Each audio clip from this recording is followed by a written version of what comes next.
welcome back to Gunflint Designs. My name is Katie, and today I'm going to show you how I installed this ceiling fan. Our dining room is one step closer to being finished, and after that big drywall and painting project from last week, it's time to get some new lights installed.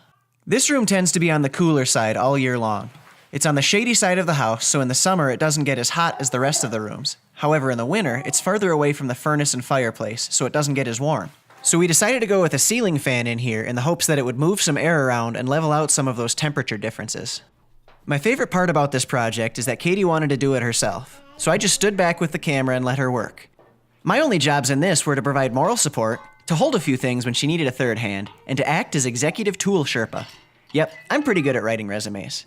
When I was working through college, I used to be a French fry technician and the executive director of custodial arts. At this point, we've finished with the motor, putting those pieces together that we needed. Now we will move up to the ceiling and work on attaching it to the junction box. Rule number one when working with electricity is to turn off the power at the panel. Katie's never done a project quite like this before, but she just read the instructions and took her time, and everything came together perfectly. I temporarily put up this fixture to give us light while we were working on the drywall and paint. So the first step was to remove it and also remove the mounting bracket from the old light fixture. Next, Katie installed the fan hanging hardware by screwing it into the electrical box in the ceiling. She used an analog-style screwdriver to get the screws started, then used a drill to drive them in all the way since they had an excessive amount of threads. Next, she lifted the motor assembly and placed the knuckle at the end into the cradle at the bottom of the hanger. This holds the whole thing up and leaves plenty of room to work on the wiring. Neither of us are electricians, so I'm not going to give you advice on what wires go where.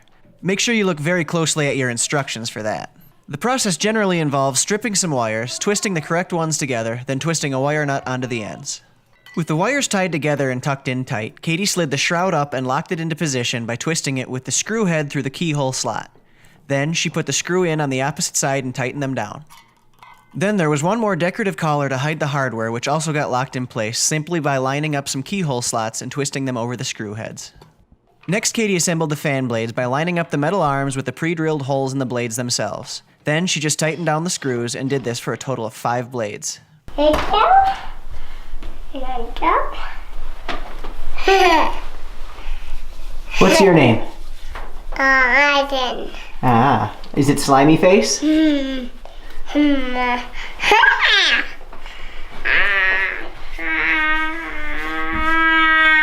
To install the blades, I finally got to be a little bit useful and did a magnificent job of holding them in place while Katie drove in the hardware. Would you just look at that form? Oh, and Katie did nice work too.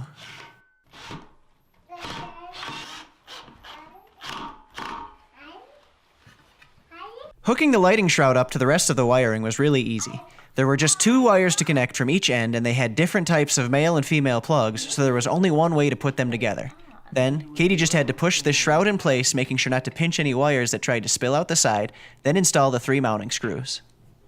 At this point, our filming light was fading fast, but Katie was almost done. She put the glass shades in place, which are held by 3 thumb screws. Then, we put in some light bulbs, and I heroically got to help again. And that's it. From start to finish, Katie did this whole thing in about an hour. All that's left to do is turn the power back on and see if it works. Moment of truth time. You did this all yourself. I kind of coached you a little bit at some points and maybe held a few things, but this was your project. What do you think? Is it gonna work? I'm ready. I'm ready to try.